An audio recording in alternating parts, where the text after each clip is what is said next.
السلام علیکم ورحمۃ اللہ وبرکاتہ.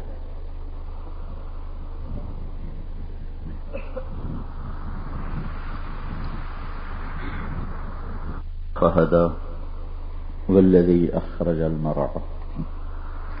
الحمد لله الذي خلق الإنسان وعلمه ما لم يكن يعلم. الحمد لله الذي كتب الآثار ونسخ الآجال والقلوب عنده مفضية والسر عنده علانية. الحلال ما أحل والحرام ما حرم والدين ما شرع والأمر ما قضى. الخلق خلقه والعبد عبده وهو الله الرؤوف الرحيم. وأشهد أن لا إله إلا الله وحده لا شريك له وأشهد أن سيدنا ومولانا محمدا عبده ورسوله. أما بعد. میرے محترم بھائیو اور دوستو، دنیا میں سب سے زیادہ مسائل انسان کو پیش آتے ہیں. کوئی مخلوق اتنی زیادہ مسائل میں مبتلا نہیں ہوتی جتنا انسان ہوتا ہے. اس کے احساسات، اس کی خواہشات، ضروریات، آنے والی نسلوں کی سوچ، گزرے ہوئے دکھوں کا غم، آنے والی پریشانیوں کا فکر، پھر آنے والی نسلوں کے لیے منصوبہ بندیاں. صرف اگر دنیا کو رکھے نا، موت کے بعد ابدی چیز نہیں، تو یہ وہ چیزیں جو صرف انسان کی سوچ ہیں اور کسی کی سوچ نہیں. کل کی سوچ دنیا میں کوئی نہیں رکھتا سوائے انسان کی. بعض مخلوقات ہیں جو ذخیرہ اندوزی کرتی ہیں، لیکن ان کو کل کا کوئی تصور نہیں ہوتا. ان کے کمپیوٹر میں فٹ ہے کہ تم ذخیرہ کرو. آنے والے کل، آنے والے پل سے وہ بالکل بے خبر ہوتے ہیں. ان کی چونکہ ضروریات ایسی ہیں کہ اگر وہ ذخیرہ نہیں کریں گی تو پھر آگے مشکل پیش آئے گی. تو اللہ تعالیٰ ان کے شعور میں اپنی قدرت سے یہ بات پیدا کر دیتا ہے، تو وہ از خود جمع کرتی رہتی ہیں کل کے تصور کے بغیر. کل کی سوچ صرف انسان کو حاصل ہے اور کوئی نہیں. اس لیے اللہ نے کہا کہ وَلْتَنْظُرْ نَفْسٌ مَا قَدَّمَتْ لِغَدٍ. کل کو تم کیا کچھ جمع کر رہے ہو، کل کو تمہارے ساتھ کیا پیش آنے والا ہے، سوچو تو صحیح. تو سب سے زیادہ مسائل کا شکار انسان ہے. اب اگر یہ اپنے خالق کی بنائی ہوئی ترتیب کے مطابق اپنے مسائل کو حل کرے گا تو ساری گتھیاں سلجھ جائیں گی، اور اگر یہ اپنی فہم اور بصیرت پر اعتماد کر کے چلے گا تو کام اور بھی خراب کر دے گا. کیونکہ انسان اپنے علم میں نہ کبھی کامل ہوا ہے نہ ہو سکتا ہے. یہ ایک ناممکن چیز ہے کہ کائنات کا ایک جز، ایک چھوٹا سا جز یہ دعویٰ کرے کہ میں سب کچھ جانتا ہوں، یہ مجھے پتہ چل گیا ہے. ہمارے لیے تو اللہ کی کتاب کافی ہے. وَلَٰكِن لِّيَطْمَئِنَّ قَلْبِي، دل کے اطمینان تسلی کے لیے. دنیا کے علوم پر جان مارنے والوں میں آئنسٹائن ایک بڑا نام ہے. اس نے لکھا ہے کہ اس کائنات کو وہی سمجھ سکتا ہے جو زمان و مکان سے پرے رہتا ہو. جو زمان و مکان کے اندر ہے وہ اس کائنات کو نہیں سمجھ سکتا. اس کائنات کو سمجھنے کی پہلی شرط یہ ہے کہ زمان و مکان سے اوپر ہو، اور اس کی کوئی شکل نہیں. ہم زمان اور مکان کے میں اس طرح بندھے ہوئے ہیں کہ ہم اس سے اوپر نہیں جا سکتے. کوئی ہستی ہے جو زمان و مکان سے بالا تر ہے، جس نے یہ سارا نظام چلایا ہے، اور غالباً وہ وہی ہستی ہے جس کو مذہب والے خدا کہتے ہیں. وہ خود بھی دہریہ تھا. یہودی گھر میں پیدا ہوا، وہ یہودی تھا نہیں، دہریہ ہی تھا. تو یہ وہی ہے، غالباً یہ وہی ہے جس کو مذہب والے خدا کہتے ہیں. تو لہذا ہم اپنے علم میں کبھی بھی کامل نہیں ہو سکتے. اللہ تعالیٰ نے ہمارے مسائل کے حل کے لیے ہمیں ہر دور میں طریقہ زندگی دیا ہے، جس کو اللہ نے خود مکمل کر کے آسمان سے اتار کر نبی کے ہاتھ میں پکڑا کر اس کو اپنے اور بندوں کے درمیان واسطہ بنایا کہ یہ ہے، ان کو بتا دو راستہ، اس پر چلو تو دنیا بھی بن جائے گی، آخرت بھی بن جائے گی. جس کو اللہ تعالیٰ نے ایک لفظ میں کہا الا ان اولیاء اللہ لا خوف علیہم ولا هم یحزنون. یہ ایک تھیوری پیش کر رہا ہے قرآن. ایک تھیوری ہمیں ملی ہے کہ ہم پیسہ کما لیں، ٹیکنالوجی میں ایڈوانس ہو جائیں، ہمارے مسائل حل ہو جائیں. تو اللہ نے مجھے 6 بر اعظم میں پھرایا ہے. میں ہر بر اعظم میں خود جا کر دیکھ آیا ہوں کہ جو دنیا کے اس وقت ٹیکنالوجی کے امام ہیں ان کے مسائل ہم سے بھی زیادہ ہیں. یہ ساری محنتیں ہوتی ہیں کہ انسان کو خوشیاں حاصل ہوں، مسرت حاصل ہوں. لیکن میرا اللہ کا فرمان ہے اضحک و ابکا، خوشی تو تیرا اللہ دیتا ہے. اضحک و ابکا، اللہ دعویٰ کر رہا ہے میں دیتا ہوں. والنجم، سورۃ نجم میں اللہ تعالیٰ اعلان کر رہا ہے اضحک میں خوش کرتا ہوں، ابکا میں رلاتا ہوں. تو اب اوپر سے اگر خوشی کا امر نہ آئے تو دنیا کی چیزیں تو مجھے خوش نہیں کر سکتی. 100 بار چمن مہکا، 100 بار بہار آئی، دنیا کی وہی رونق، دل کی وہی تنہائی. باہر اگر خوشیاں ہوں، میرے اندر میں غم ہو، تو کیا لطف انجمن کا جب دل ہی بجھ گیا ہو. تو بجھے دل کو روشن کرنا یہ چیزوں کے بس کا کام نہیں. ہم امریکہ میں سفر کر رہے تھے، روڈ سے تو ایک جگہ اترے پانی پینے کے لیے. کافی لمبا سفر تھا، کوئی 1100-1200 میل کا سفر تھا. تو ایک جگہ اترے تو وہاں وہ اسٹیکر پڑا تو اس پر لکھا ہوا تھا ڈونٹ وری بی ہیپی. تو مجھے ایک ساتھی نے بتایا کہ یہ ایک گیت ہے جو ایک یہاں شخص نے بنایا اور گایا کہ غم نہ کرو خوش رہو. لکھا بھی خود، گایا بھی خود، اور اپنی ذات میں خودکشی کر کے مرا. کہ خوشی ایک احساس ہے اور احساس پر اللہ کا قبضہ ہے. غم ایک احساس ہے اور اس پر اللہ کا قبضہ ہے. روئیں روئیں پر قابض اللہ کی ذات، پتے پتے پر قابض اللہ کی ذات. ہمیں یہ تصور دیا گیا ہے کہ ہم دنیا کے اسباب اور وسائل اگر سارے مہیا کر لیں گے تو ہماری زندگی خوشحال ہو جائے. یہ تصور آج عملی طور پہ باطل ہو چکا ہے، عملی طور پہ فنا. خوشحال آدمی شرابیں نہیں پیا کرتا. خوش آدمی کو عارضی سہاروں کی، دنیا کی سب سے بڑی منڈی نشوں کی یورپ اور امریکہ اور آسٹریلیا ہیں. سب سے زیادہ نشہ جو بکتا ہے ان ملکوں میں بکتا ہے. اگر وہ خوش ہیں تو یہ عارض، تو پھر اپنے آپ کو مدہوش کیوں کرنا چاہتے ہیں؟ وہ ساغر اور مینا میں کیوں تلاش کرتے ہیں چین اور سکون، جبکہ ہر گھونٹ تلخی کو بھی بڑھاتا ہے اور غم کو بھی بڑھاتا ہے.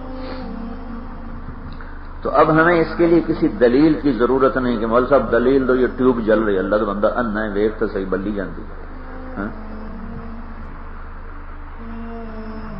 جن ملکوں نے ایڈوانس ٹیکنالوجی کو حاصل کیا انہوں نے دنیا کی تسخیر کی، لیکن اپنی عوام کو وہ خوشیاں نہیں دے سکے. وہ اس حقیقی چیز سے محروم ہے جس کے لیے یہ سب کچھ کیا، وہ ان کی زندگی میں کوئی نہیں ہے، اس سے وہ محروم ہے. تو ہمارا یہ ذہن بنایا گیا ہے کہ تم محنت کرو، محنت سے دنیا بناؤ، پیسہ بناؤ، ٹیکنالوجی بناؤ، پھر خوشحال زندگی گزارو. اس تصور پر ہماری نسل دوڑ رہی ہے. ہمارے پچھلے 50-55 سال میں ہماری نسل میں علمی ذوق بیدار کیا ہی نہیں گیا. یہ جتنے آپ لوگ ٹیچر پروفیسر آئے بیٹھے ہو، اگر آپ کے کالج ہے، یونیورسٹی ہے، وہاں اعلان ہو جائے کہ اس کالج کی ڈگری کہیں بھی شناخت نہیں، تو اگلے دن آپ کا کالج خالی ہوگا، جنات کے سوا کسی کا ڈیرا نہ ہوگا. علم کا ذوق نہیں بیدار کیا گیا. جس ڈگری میں پیسہ نظر آیا ادھر بھاگنا شروع ہو گئے. میڈیکل کو بھاگے تو بھاگتے چلے گئے، پھر انجینئرنگ کو بھاگے تو بھاگتے چلے، پھر کمپیوٹر آ گیا پھر اس کو بھاگنا شروع ہو گئے. جہاں پیسہ نظر آیا ادھر کی دوڑ لگا دی. تو علمی ذوق تو بیدار ہی نہیں کیا گیا کہ ہم تو دونوں علم کے محتاج ہیں. دنیا کا علم بھی چاہیے، آخرت کا علم بھی چاہیے. دونوں علم کے بغیر ہم نہیں چل سکتے. دنیا کے علوم کی بھی ہمیں اشد ضرورت ہے اور آخرت کے علوم کی بھی ہمیں اشد ضرورت ہے. تو یہ جو ہمیں ذہن دیا گیا، تو چونکہ انسان کی کمزوری ہے کہ فاتح قوموں سے اثر لیتا ہے. تو ہم متاثر ہیں غیر شعوری طور پر مغرب کی تہذیب سے. ہم بصیرت کی آنکھ سے دیکھتے نہیں کہ کیا وہ اپنی زندگی میں خوشحال ہیں, کیا انہیں خوشیاں حاصل ہیں. خوشیاں حاصل ہوں تو جگہ جگہ ان کے شراب خانے کیوں ہوں, اور یوں ان کی زندگی پارا پارا اور آوارہ کیوں ہوں, کچھ حاصل نہیں. چلو ہم فرض کرو اس سے خوشیاں مل جاتی ہیں, بھائی پیسہ بھی آ جائے گا, دھن دولت بھی آ جائے گا, سب کچھ آئے گا, ہم خوش ہو جائیں گے. تو موت کا کیا علاج کریں؟ پھر یہ بھی سوچو تو موت بھی نہیں, بھائی چلو کوئی 100-200 سال اس سے عیاشی تو کریں, وہ بھی کوئی نہیں, آگے بیٹھے بھی نہ تھے کہ نکالے بھی گئے. تو موت کے بعد کے مسائل کو کون حل کرے گا؟ ان کا تو مسئلہ آسان ہے, وہ کہتے ہیں موت کے بعد ہے ہی کچھ نہیں. ان کے لیے مسئلہ آسان ہے, وہ کہتے ہیں موت کے بعد ہے ہی کچھ نہیں, جو ہے یہی ہے. ہیہات لما توعدون, قرآن اس کو واضح کر رہا ہے. ہیہات لما توعدون, کچھ نہیں ہمیں آپ کی جان دے گا, اعتبار نہ کرے. جو ان ہی الا حیاتنا الدنیا نموت ونحیا وما نحن بمبعوثین, کچھ بھی نہیں ہے, جھوٹی بات کرتے ہیں. جو مر گیا, موت کے بعد کوئی زندگی نہیں. اور دوسری جگہ اذا متنا وكنا ترابا وعظاما ائنا لمبعوثون اب آباؤنا الاولون, جو مر گئے, کوئی قبر سے آیا ہے, کوئی باپ دادا قبر سے اٹھ کے آئے بتانے کے لیے کہ ہم زندہ ہیں اور ہمارے ساتھ یہ ہو رہا ہے؟ یہ سب جھوٹ ہے. یہ قرآن ان کی خود عکاسی کر رہا ہے کہ ان کی سوچ کیا ہے. یوم ترجف الراجفہ تتبعها الرادفہ قلوب یومئذ واجفہ ابصارها خاشعہ یقولون ائنا لمردودون فی الحافرہ. یہ کہتے ہیں قبر سے اٹھ کر کبھی کوئی آیا ہے؟ ایویں ہمیں ڈرائی جاتے ہو. قالوا تلك اذا كرة خاسرة فانما هي زجرة واحدة فاذا هم بالساهرة. آگے اللہ اسی طاقت سے جواب دیتا ہے, ان بے وقوفوں کو بتاؤ ایک پکار پڑ گئی اور تم سارے اٹھ کے باہر کھڑے ہو گئے. اچھا, اب ان کا مسئلہ تو اس لیے حل ہے, آسان ہے کہ وہ کہتے ہیں موت کے بعد زندگی کو جو کرنا یہی کرنا ہے. وہ ہمارے لیے مثال بن ہی نہیں سکتی, وہ تو ادھورے لوگ ہیں, نامکمل لوگ ہیں اور ان پڑھ لوگ ہیں. اس لیے ہمارے نبی نے فرمایا لا تستضيئوا بنار المشرکین, کبھی کافر کی آگ سے اپنے گھر کو روشن نہ کرو. تو حسن بصری سے پوچھا گیا اس کا کیا مطلب ہے؟ ارشاد فرمایا کافر کے علم کو زندگی کا رہبر نہ بنا, زندگی کا رہبر نہ بنا. رہبری کے لیے قرآن کافی ہے. ان هذا القرآن يهدي للتي هي اقوم, صرف قرآن ہی ہے جو تمہیں سیدھا راستہ بتاتا ہے. للتی ہی اقوم, ان هذا القرآن, صرف اور صرف قرآن ہی ہے. یہ جو ان کا لفظ ہوتا ہے نا, یہ وہاں بولا جاتا ہے جہاں اگلا شک کرو, نہیں یار کوئی اور بھی ہے, کوئی اور بھی ہے, یہ بھی ہوگا پر کچھ اور بھی ہے. تو وہاں عربی زبان میں ان کا لفظ آتا ہے, اور نہیں صرف یہی, اور نہیں صرف یہی. صرف قرآن سیدھا راستہ بتاتا ہے اور کچھ نہیں. ہمارے لیے مسئلہ یہ ہے کہ ہم تو موت کے بعد اصل زندگی کو مانتے ہیں. ہماری زندگی کی ابتدا موت سے شروع ہوئی. ہمارے دوست ہیں جرمنی میں, تو کہنے لگے, مجھ سے ایک جرمن نے پوچھا تم لوگوں کا اپنے فیوچر کے بارے میں کیا پلان ہے؟ تو کہنے لگے, میں نے اس سے کہا ہمارا فیوچر قبر سے شروع ہوتا ہے. جہاں تمہارا فیوچر ختم ہو جاتا ہے وہاں سے ہمارا فیوچر شروع ہوتا ہے. ہمارا مستقبل قبر سے شروع ہوتا ہے. تو اب ہم صرف فیصلہ آباد اور پاکستان کو نہیں مان رہے, ہم تو موت کے بعد ایک زندگی مان رہے ہیں جہاں اللہ تعالیٰ کا اعلان ہے فریق فی الجنت و فریق فی السعیر. ایک طبقہ جہنم میں ہمیشہ جلے گا اور ایک طبقہ جنت کی ہمیشہ نعمتوں کو حاصل کرے گا. ایک ابدی کامیاب ہوں گے, ایک ابدی ناکام ہوں گے. ناکامی جیل, اگر ہمیشہ کی جیل ڈال دی جاتی تو بھی بہت بڑی مصیبت تھی. وہ جیل کیا ہے؟ بھڑکتی ہوئی آگ ہے, دہکتی ہوئی آگ ہے. اور قرآن میں دوزخ والوں کے لیے سب سے خوفناک جو آیت اللہ نے کہی ہے, سب سے خوفناک آیت, اشد آیت علی اہل النار, وہ ہے 30ویں پارے کی پہلی سورت فذوقوا فلن نزیدکم الا عذابا.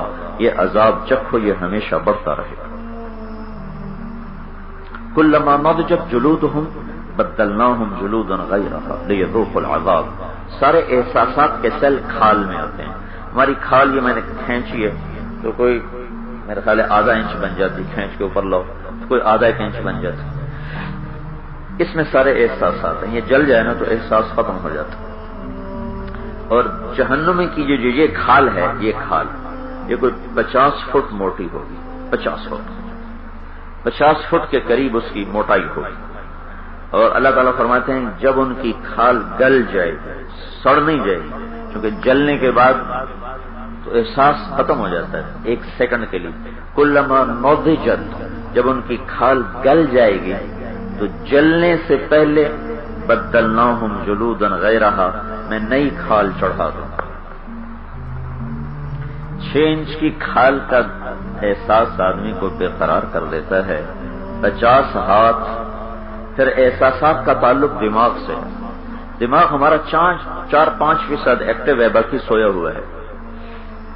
باقی سارا دماغ کام ہی نہیں کر رہا، سویا ہوا ہے. یہ دماغ سارے کا سارا جہنم میں کھول دیا جائے گا تو احساسات کتنے کروڑوں گنا بڑھ جائیں گے، کتنے خربوں گنا بڑھ جائیں گے. تو ایک درد کی ہلکی سی لہر کہاں تک چلی جائے. احساس معاف کر دیا جاتا ہے ٹیکا لگا کے، پورا آپریشن کرتے ہیں پتہ ہی نہیں چلتا، ہوش میں آنے کے بعد دردیں شروع ہوتی ہیں. تو جہنم میں یہ احساسات سارے دماغ کے زندہ کر کر ایک درد کی ہلکی سی لہر انسان کو بے قرار کر دے گی. اس احساس کے ساتھ بھی گردے کا درد مجھے ہوا. مردان میں جماعت میں تھا تو مجھے پہلے کبھی ہوا نہیں تھا. میں ایسا تڑپا کہ مجھے کسی پل چین ہی نہیں، قرار ہی نہیں. تو مجھے اس پر رونا آ رہا تھا. میں درد پہ نہیں رو رہا تھا، میں جہنم کو یاد کر کے رو رہا تھا. یہ تو ایک درد ہے اور یہ ڈاکٹر ابھی ٹیکا لگا رہے ہیں وہ ٹھیک ہو رہا ہے. جب یہ دردیں جہنم میں اللہ ڈالے گا تو اس کا علاج کون کرے گا. وآخر من شکلہ ازواج، پھر آگ کے ساتھ احساسات. پھر سرابیلہم من قطران، پھر آگ کے کرتے. اور تخشى وجوہہم النار، اور آگ کی ٹوپیاں. اور نارن احاط بہم سرادقها، آگ کی دیواریں. اور انہا علیہم مؤصدہ، آگ ہی کی چھتیں. فی عمد ممددہ، آگ ہی کے پلر. اور ہوئے لہم من جہنم میہاد، آگ ہی کے بستر. من فوقہم غواش، اوپر چادریں بھی آگ کی. تو اب بتائیے جو آدمی مر کے یہاں چلا گیا اس کے پلے کیا رہ گیا. تو کیا دنیا کا کوئی کافر اب ہمارے لیے قابل رشک یا مثال ہم دے سکتے ہیں کہ کیسے مثالی لوگ ہیں جن کے آگے میرے نبی کے ایک حدیث میں یاد آئی بڑے زمانے کے بعد. آپ نے کہا لا تغبطن فاجرا بنعمہ، کسی نافرمان کی دنیا دیکھ کر کبھی ہائے نہ کرنا، کبھی رشک نہ کرنا. فإنك لا تدري ان له قاتلا يعني النار، تمہیں پتہ نہیں اس کے پیچھے جہنم کی آگ لپک رہی ہے. تب ہمارے لیے مسائل آخرت ہیں جو اصل ہیں. پھر جو کامیاب لوگ ہیں وہ جنت ہے. انسان ہمیشہ آئیڈیل لائف کی تلاش میں رہتا ہے. یہ بات پلے باندھ لیں، دنیا میں کوئی آئیڈیل نہیں بن سکتا. یہاں اس تک پہنچنے کی کوشش تو ہو سکتی ہے، تلاش کرو، مل نہیں سکتا. کہ یہ ادھورا جہان ہے، یہ ٹوٹ پھوٹ کا جہان ہے، اور یہ شکست و ریخت کا جہان ہے. ادھر گھر سے مستری نکلتے ہیں، ادھر گھر پر زوال شروع ہو جاتا ہے. محمود غزنوی نے شہزادگی میں بڑا عالیشان گھر بنایا، اپنے باپ کو دیکھنے کے لیے، افتتاح کے لیے بلایا. سبکتگین وہ غلام سے بادشاہ بنا تھا. اس نے تجربات کی تلخیاں دھوپ چھاؤں دیکھی ہوئی تھی. محمود شہزادہ تھا، اس نے وہ دور نہ دیکھے تھے. اس نے اپنی شہزادگی میں بڑا محل بنایا. تو جب وہ سبکتگین دیکھنے کے لیے آیا تو اب گھر بنانے والے کی تمنا ہوتی کوئی تعریفی بول بھی کہ ماشاءاللہ بڑا اچھا بنایا، بھی اللہ نصیب کرے، اللہ برکت دے. وہ اس کا باپ بولا ہی کچھ نہیں، چپ. تو محمود کو اندر ہی اندر بڑی خلش کہ میرے باپ نے نہ ہاں کی نہ کی، اتنا ہی کہہ دیتا اللہ نصیب کرے. جب پھرتے باہر نکلنے لگے تو دیوار پر بڑے خوبصورت نقش و نگار تھا. تو اس نے خنجر نکالا، یہاں خنجر نکال کے دیوار پہ یوں مارا. ایک ہلکی سی خراش پر سارے نقش و نگار بکھر گئے. تو کہنے لگا بیٹا تو نے ایسی چیز پہ زور لگایا ہے جو ایک خنجر کی نوک نہیں برداشت کر سکتی. تو نے کہاں طاقت لگا دی. تو یہاں آئیڈیل نہ معاشرہ بن سکتا ہے، نہ لائف، نہ سہولتیں، نہ وہ زندگی. اس کے قریب جایا جا سکتا ہے، قریب. 51 نمبر مل گئے تو اللہ کے ہاں پاس ہیں. ایک آدمی نے میرے اوپر بڑی چڑھائی کہ تم تبلیغ والے ایسے ہوتے ہو، ایسے ہوتے ہو، ایسے ہوتے ہو، ایسے ہوتے ہو. بہت ہی آگے چلا گیا. آج میرے ڈیرے میں بیٹھا تھا، آئے مہمان کے سامنے ویسے ہی ہماری اقدار ہیں کہ خاموش رہو، چاہے جاتی بھی کر دیں. تو میں نے جب اس کا غصہ ٹھنڈا ہو گیا تو میں نے اسے کہا کہ یہ حکومت پاکستان بڑی ظالم حکومت ہے، لیکن اس کے باوجود اس کے دل میں اپنے بچوں کے ساتھ ایسی شفقت ہے کہ جو بچہ 33 نمبر لے لے اس کو پاس کر دیتا، 67 نمبر کا فیل ہونے کا تانا نہیں دیتے، پاس کا سرٹیفکیٹ تھما دیتے۔ میں نے کہا میرا اللہ حکومت پاکستان سے بڑا کریم ہے، اس نے 100 نمبر مجھ سے مطالبہ ہی نہیں کیا کہ 100 نمبر لے کے آنا تو پاس کروں گا ورنہ ٹھکائی کروں گا۔ اب آپ مجھ سے 100 نمبر کیوں مانگ رہے ہیں کہ پرفیکشن ہونی چاہیے، 100% ٹھیک ہونا چاہیے، پھر تبلیغ ہونی چاہیے، پہلے خود 100% ٹھیک ہو جاؤ پھر اوروں کو تبلیغ کرو۔ میں نے کہا یہ تو میرا اللہ بھی مجھ سے نہیں کہہ رہا کہ تو 100% ٹھیک ہو کے حال، میرا اللہ کہہ رہا فمن ثقلت موازینہ، اگر تیرے پاس 49 برائیاں ہیں تو 51 نیکیاں لے میں تجھے پاس کرتا ہوں، 51 نمبر لے لے پاس۔ تو اب آپ مجھ سے کہہ رہے میں 100 نمبر لوں، یہ مطالبہ تو میرے اللہ کا بھی کوئی نہیں، تو 100 نمبر آئیں گے تو پاس ورنہ کوئی نہیں ہو سکتا۔ اگر تیرے 50-50 برابر ہو گئے تو جہنم میں نہیں ڈالوں گا، جنت میں بھی نہیں ڈالوں گا، اعراف پہ بٹھاؤں گا۔ تو بینہما، وہ ایک جنت اور جہنم درمیان ایک درجہ ہے، تو اس کا نام ہے اعراف۔ یہ وہ لوگ ہوں گے جن کے 50-50 نمبر ہیں، 50 نمبر، 50 نیکیاں 50 گناہ، تو جنت کی ہوا آئے گی ٹھنڈے ہو جائیں گے، جہنم کی ہوا آئے گی یہ تلخ ہو جائیں گے، پھر ایک دن اللہ ان کو بھی وہاں سے اٹھا کر جنت میں پہنچا دے گا۔ اور پھر جو جہنم میں چلے گئے ایمان والے، ایمان کا دانہ اندر میں تھا، تو ایک دن اللہ ان کو بھی سزا دینے کے بعد جنت میں ڈال دے گا۔ تو اللہ کی شریعت تو 100 نمبر نہیں مانگ رہی، اور آپ ہم سے کہتے پہلے 100 نمبر لو پھر تبلیغ کرو، تو پھر تو ساری نیکیوں کا نظام ہی ختم ہو کے رہ جائے گا۔ کہاں سے لائیں جس کے پاس 100 نمبر تو نبی لے سکتا ہے، 100 نمبر نبی لے سکتا ہے اور کوئی نہیں لے سکتا، وہ معصوم ہوتا ہے، اس کے کھاتے میں کوئی کاٹا نہیں آتا۔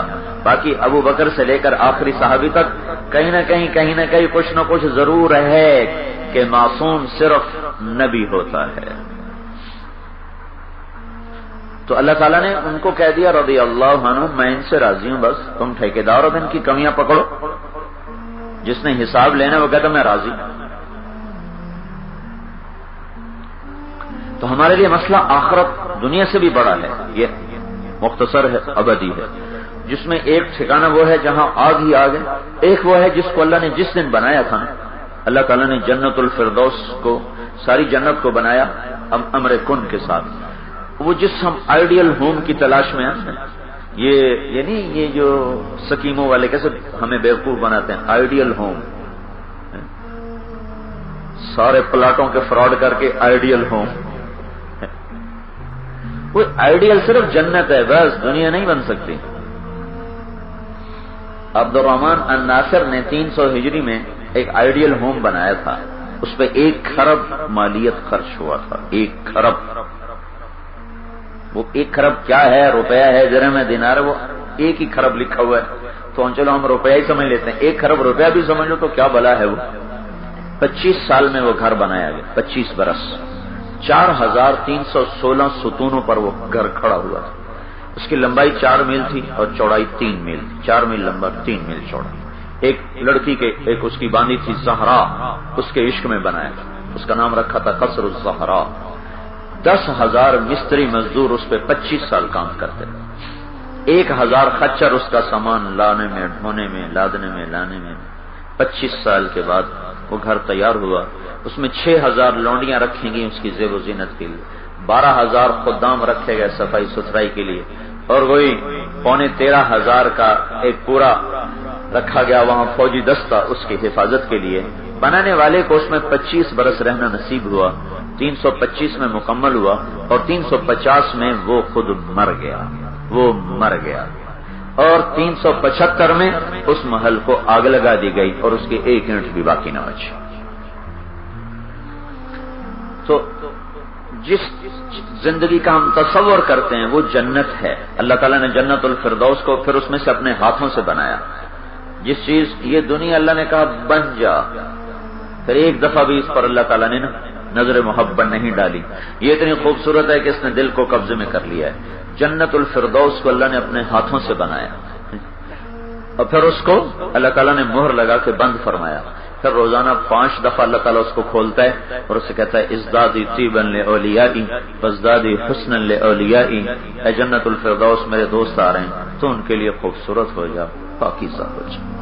یہ کتنی بڑی مسجد بنائی گئی ہے ماشاءاللہ، اس کی زیب و زینت پہ اربوں روپے لگا دیں، ایک وقت ایسا آئے گا کہ اگر مزید زیب و زینت کی جائے گی تو یہ بالکل اس کا سارا حسن ختم ہو جائے۔ ایک لڑکی کا میک اپ ایک حد تک ہوتا ہے، اس سے زیادہ کریں گے تو وہ حسن بدصورتی میں تبدیل ہو جائے گا۔ چلو بھائی تھوڑا بہت اس کو لگا دو سرخی، پورا پاؤڈر کا ڈبہ ہی منہ سے سٹ دو تو پھر کی بنے گا، تو وہ الٹا ڈھونڈا کام ہو جائے گا۔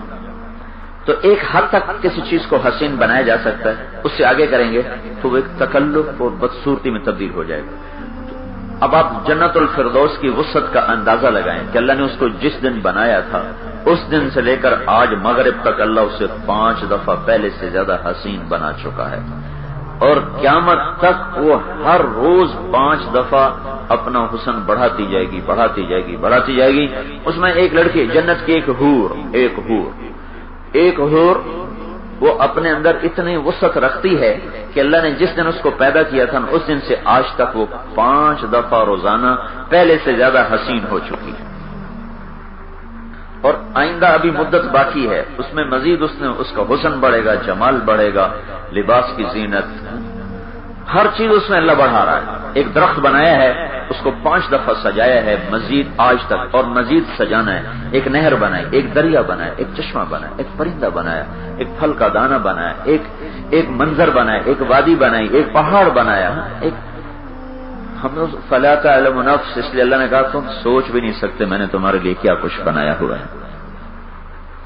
تو وہ اصل ہے، وہاں جا کے رہنا ہے۔ جنت والے جنت میں چلے جائیں، جہنم والے جہنم میں چلے جائیں۔ اس میں جنت الفردوس اللہ کے عرش کے ساتھ ملی ہوئی، عرش کے ساتھ ملی ہوئی، بالکل اللہ تعالیٰ کے عرش کے ساتھ جا کے مل جاتی۔ وسقفها عرش الرحمن، اللہ کا عرش ان کی چھت بنا دیا تھا، اور اللہ کا عرش اللہ کی مخلوق میں سب سے حسین مخلوق ہے۔ انبیاء کی جنت ہے جنت الفردوس، اس کے بعد نیچے اللہ کے مقرب بندے، پھر نیچے چلتے چلتے چلتے چلتے آخری درجے کا جنتی، جو جنت کا فقیر، جنت میں کوئی فقیر نہیں، ایسی تعبیر کے لیے آخری درجے کے جنتی کو اللہ اس دنیا سے 10 گنا بڑی جنت عطا فرمائے۔ اور یہ وہ شخص ہوگا جو جہنم میں مار کھا کھا کھا ہزاروں برس کی مار کے بعد نکلے گا۔ آپ نے فرمایا اس کا نام ہوگا جوہینہ، اس کا قبیلہ بھی ہوگا جوہینہ، عرب کا مشہور قبیلہ ہے۔ معبد بن خالد الجوہنی بہت بڑے صحابی ہیں۔ جب آپ نے مکہ فتح کیا تھا تو 10,000 کے لشکروں کو آپ نے 11 حصوں میں تقسیم کیا تھا، تو 5,000 اپنے ساتھ اور 5,000 کو 10 ٹکڑوں میں تقسیم کر کے اس میں ایک ٹکڑے پر معبد بن خالد الجوہنی رضی اللہ تعالی عنہ کو 800 کا دستہ دے کر جوہینہ کا آپ نے مکے میں داخل فرمایا تھا۔ یہ وہ قبیلہ جوہینہ ہے۔ تو آپ نے فرمایا کہ وہ جوہینہ میں سے ہوگا، اس کا نام بھی جوہینہ ہوگا، اور وہ سب سے آخر میں جہنم کی مار کھا کھا کھا کے وہ نکلے گا۔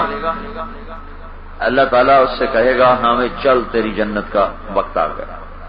جب وہ جائے گا نا اندر دیکھے گا تو ساری جنت فل ہاؤس فل نظر آئے گا۔ اللہ اسے نا پیار کر لے، لاڑ کر، وہ آگے پھر پیچھے آ جائے، اللہ کہے گا جا تو صحیح، آگے دیکھے گا سارے بھرے ہوئے پھر آ جائے، پھر کہے گا جاتا کیا نہیں، کہے گا سارے بندے جگہ ملی بیٹھے میں کتنے جاؤں، میرے واسطے تو جگہ رکھی کوئی نہیں، صرف اس کی نظر کا ایسے اللہ تخیل ہوگا۔ تو اللہ تعالیٰ فرمائیں گے اچھا چلو میں یوں کرتا ہوں، میں نے جس دن دنیا بنائی تھی نا، جس دن وہ بگ بینگ آج سے 15 ارب سال پہلے، آئندہ پتہ نہیں اور کتنا زمانہ ہے، کہ میں نے جس دن دنیا بنائی تھی نا اس دن سے لے کر جس دن اس کو مٹایا تھا، اس سارے کو اکٹھا کر کے اور اس کا 10 گنا کر کے میں تجھے جنت دے دوں تو خوش ہے، راضی ہے؟ تو اتنا بے اعتبارہ ہوگا، کہے گا یا اللہ تو رب ہو کے مذاق تو نہ کر میرے ساتھ۔ تو اللہ تعالیٰ فرمائے گا نہیں میں قادر ہوں، چل۔ اب میں آپ کو بتا رہا ہوں آخری انسان، اس کے لیے جب اللہ در کھولے گا تو جب اندر جائے گا تو ایک نوکر اس کا استقبال کرے گا، اس کے حسن و جمال کے سامنے یوں سر جھکائے گا، کہے گا آپ کیا کر رہے ہو؟ کہا تم فرشتے ہو؟ کہا نہیں میں آپ کا نوکر ہوں۔ پھر تھوڑا آگے چلے گا تو نور کی چمک اٹھے گی تو سجدے میں گر پڑے گا، تو اس کا نوکر کہے گا آپ کیا کر رہے ہو؟ کہا یہ آگے جو نور ہے اللہ کا نہیں؟ کہا نہیں یہ تو آپ کے گھر کی روشنی ہے۔ پھر آگے چلے گا تو 80,000 نوکر اس کا استقبال کریں، اور 40 سال، میل نہیں، 40 سال کی مسافت کے قالین بچھائے جائیں گے، یعنی دنیا کے 40 سال، وہ تو خیر اس کو چند سیکنڈ میں عبور کرے گا، لیکن اگر دنیا میں کوئی آدمی 40 سال چلتا رہے تو اس لمبائی کے برابر اس کے لیے قالین بچھائے جائیں گے، اور اس کے نوکر دائیں بائیں کھڑے ہو کر اس کا استقبال کریں، کہیں گے ہمارے آقا اما آنا نے سیدنا ان نزورہ، آپ بڑی دیر سے آئے، کہ اگر شکر کرو میں آ گیا، دونوں کی پتہ میری کی دھلائی ہو رہی ہے،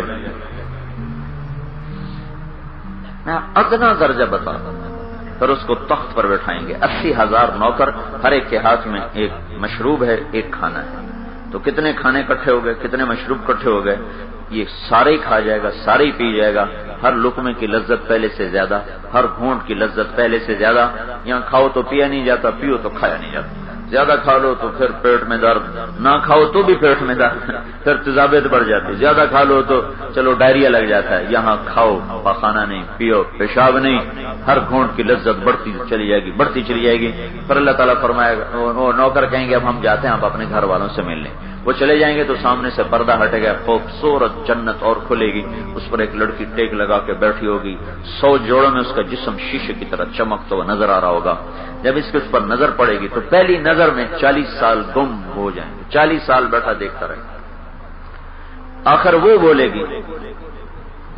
گی آپ ہم سے ملنے نہیں آؤ گے، تو پھر اس کو ہوش آئے گا، ہو میں کہوں کتنے جنت دے کالے فرشتے، کتنے جنت دی حور، اس نے آپ ہی بے ہوش ہونا تھا، تو پھر وہ کہے گا تو کون ہے، وہ کہے گی میں آپ کی بیگم ہوں، آپ کے انتظار میں ہوں، یہ 2 ٹھکانے ہیں، جب جنت والے جنت میں چلے جائیں گے، جہنم والے جہنم میں، تو اللہ تعالیٰ جنت والوں سے پوچھے گا ہاں بھائی کم لبثتم فی الارض عدد السنین، بولو فیصلہ آباد میں کتنی زندگی گزاری تھی، کہیں گے یومن، ایک دن، دوسرے کہیں گے غلط کہہ رہا بعض یوم، چند گھڑیاں گزاری، تو میرا اللہ کہے گا نعم ما تجرتم فی یوم او بعض یوم، تمہیں آدھے دن کی تجارت مبارک ہو، رحمتی و کرامتی و جنتی، تم نے میری رحمت کرامت اور جنت کو لے لیا، جاؤ میں موجیں کرو، اگر موت ہوتی تو یہ لوگ خوشی سے مر جاتے، پھر اللہ جہنم والوں سے پوچھے گا کم لبثتم فی الارض عدد السنین، بولو دنیا میں کتنے دن گزارے تھے، کہیں گے یوم، ایک دن، دوسرے کہیں گے نہیں غلط بعض یوم، آدھا دن، چند گھڑیاں،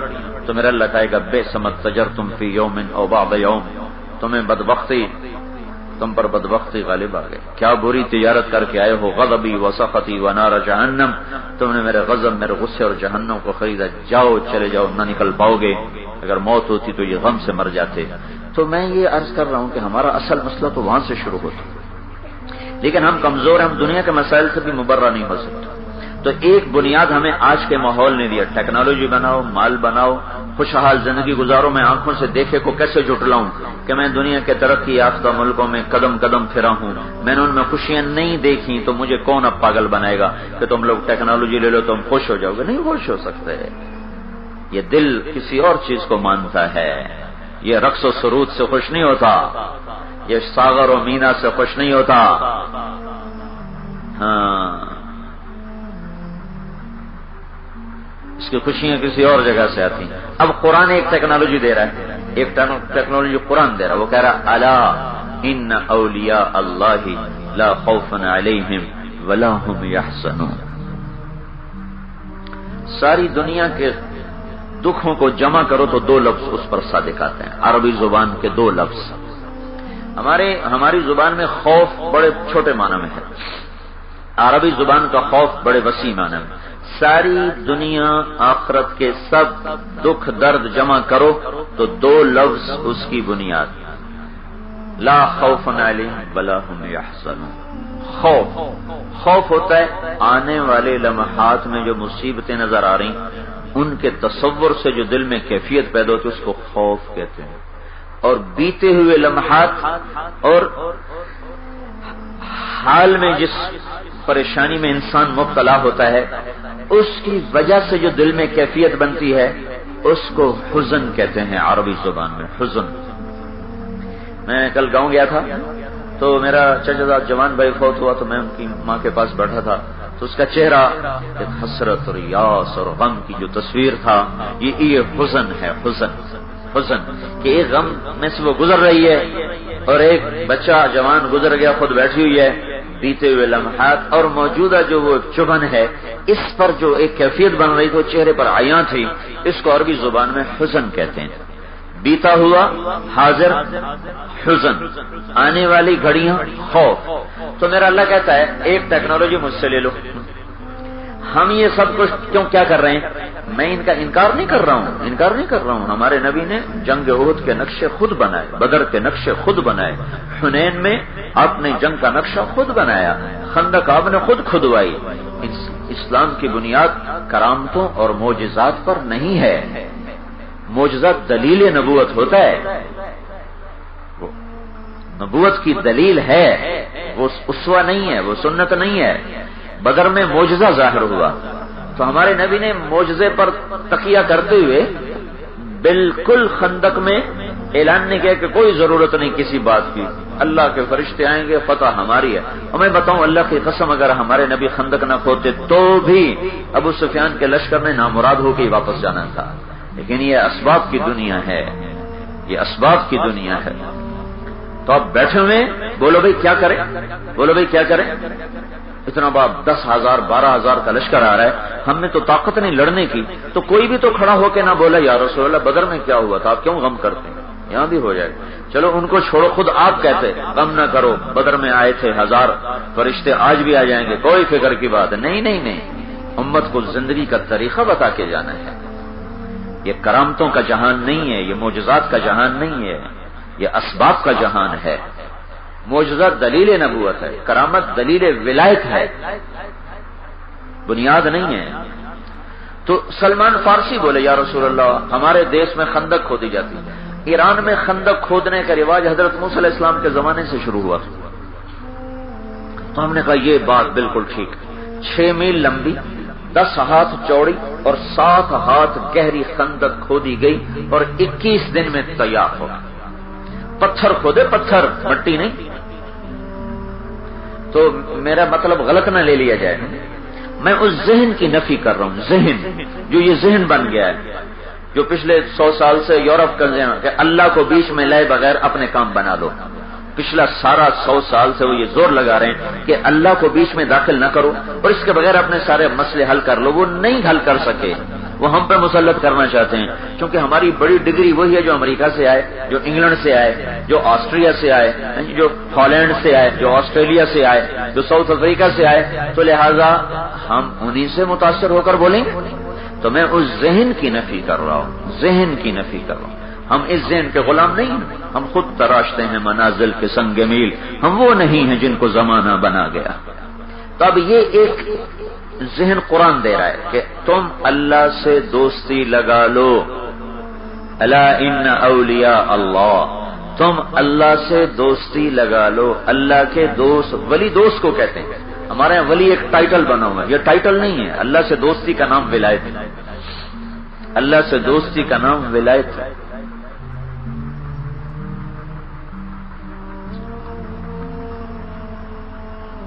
ہم سے دوستی لگا لو، کیا ہوگا؟ لا خوف علیہم ولا هم يحزنون، لا اور اس کے نیچے خوف الف لام کے بغیر۔ اللہ تعالیٰ فرمایا تھا ہر قسم کا خوف ہٹا دوں گا، ہر قسم کے غم ہٹا دوں گا۔ جب غم ہٹ جائیں گے اور خوف ہٹ جائیں گے تو کیا ہوگا؟ خوش ہو جائیں گے۔ دوسری چیز، جب اندھیرا چلا جاتا ہے تو کیا ہوتا ہے؟ روشنی آ جاتی ہے۔ جب حق آتا ہے باطل بھاگ جاتا ہے۔ باطل کو بھگانے کا طریقہ ڈنڈا نہیں، باطل کو بھگانے کا طریقہ حق کا لے آنا ہے۔ جب حق آتا ہے تو باطل خود بھاگ جاتا ہے۔ اس اندھیرے کو کہاں سے بھگائیں؟ ڈنڈوں سے، ادھر سے سورج نکلے گا، یہ بھاگ جائے گا۔ تو اللہ تعالیٰ فرما رہے ہیں تم مجھ سے دوستی لگا لو، میں کیا کروں گا؟ تمہارے سارے خوف، تمہارے سارے غم ہٹا دوں گا، پھر کیا ہوگا؟ تم خوش ہو جاؤ گے۔ اس کا یہ مطلب نہیں کہ ان پر کوئی حالات نہیں آئیں گے، حالات ان پر بھی آئیں گے، لیکن ان کا دل بادشاہ ہوگا، دل میں وہی خوشیاں۔ سعید ابن جبیر سامنے لٹکی تلوار ہے، آگے دنیا کا جابر انسان، سفاک ترین حجاج ہے، جو آپ نے فرمایا میری امت میں بنو ثقیف میں ایک جھوٹا پیدا ہوگا اور ایک سفاک پیدا ہوگا۔ یہ حجاج ہے امت کا سفاک انسان، اور تلوار لہرا رہی ہے اور ذبح ہونے کا فیصلہ کیا جا چکا ہے، اور کر دیے گا. وہ مکالمہ میں کیا سناؤں، دائیں پھر میں ادھر ادھر ہوتا چلا جاتا ہوں. وہ پڑھو کیسے مکالمہ ہوا ہے، کیسے بات ہوئی ہے. پھر جب وہ ان کو ذبح کرنے لگے نا تو ان کا منہ قبلے کی طرف، کَإِنِّي وَجَّهْتُ وَجْهِيَ لِلَّذِي فَطَرَ السَّمَاوَاتِ وَالْأَرْضَ حَنِيفًا وَمَا أَنَا مِنَ الْمُشْرِكِينَ. تو حجاج نے کہا اس کا منہ قبلے سے پھیر دو. تو منہ قبلے سے پھیرا تو انہوں نے کہا لِلَّهِ الْمَشْرِقُ وَالْمَغْرِبُ فَأَيْنَمَا تُوَلُّوا فَثَمَّ وَجْهُ اللَّهِ. جدھر بھی منہ پھیرو گے میرا اللہ میرے سامنے ہے.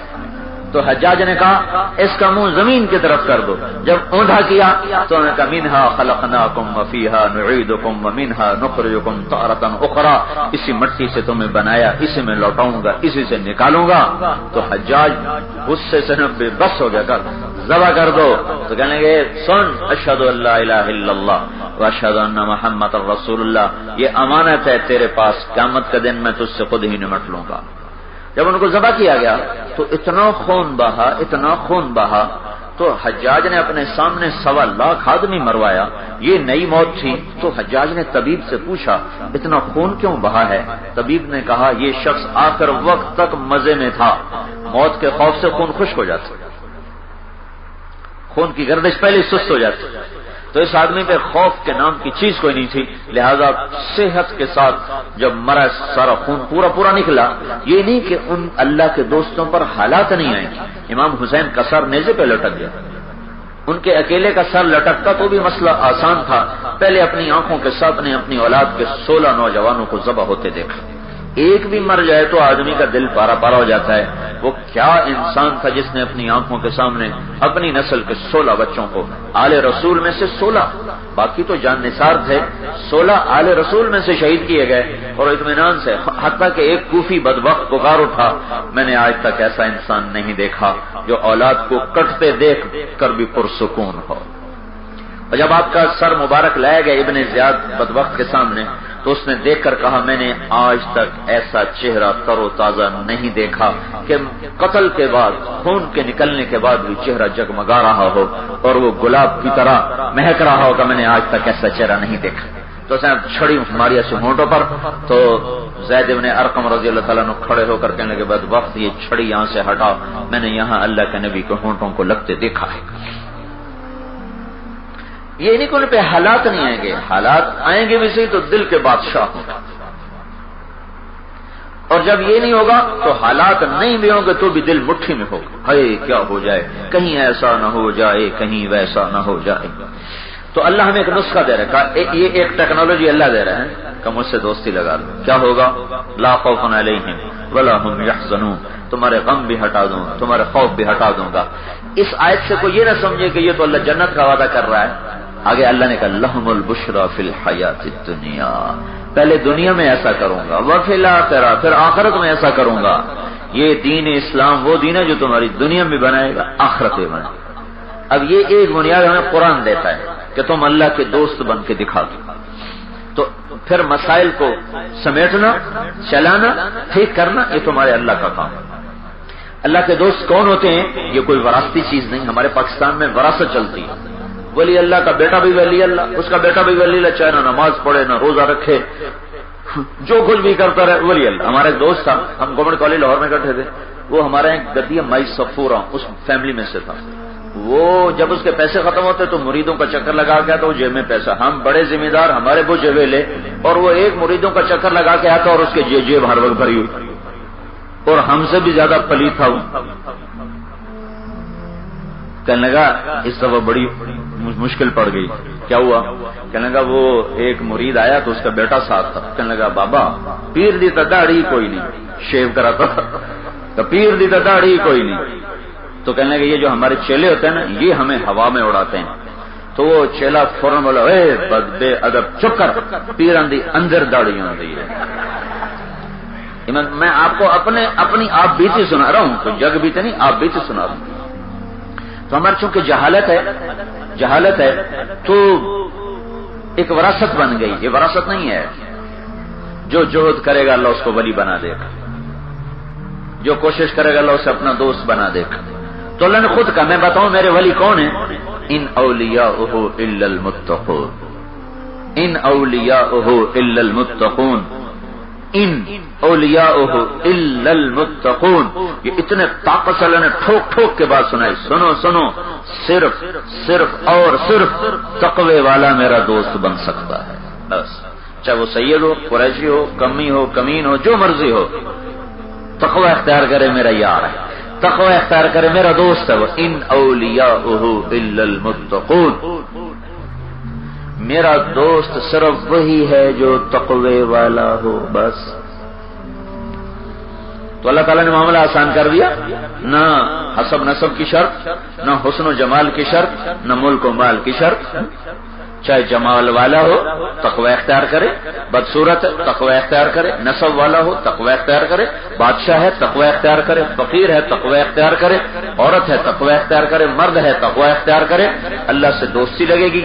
جب ایک معاشرہ اس پر آ جائے گا تو پھر اللہ تعالیٰ ان کے لیے حالات کو سنوار دے گا۔ اب جب اکائی خراب ہو چکی ہو، اکائی دیکھو نا،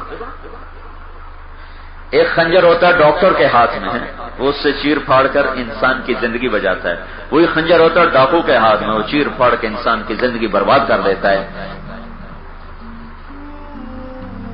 تو اس وقت انسانیت جانور بن چکی ہے، جانور، ان کے ہاتھ میں جو چیز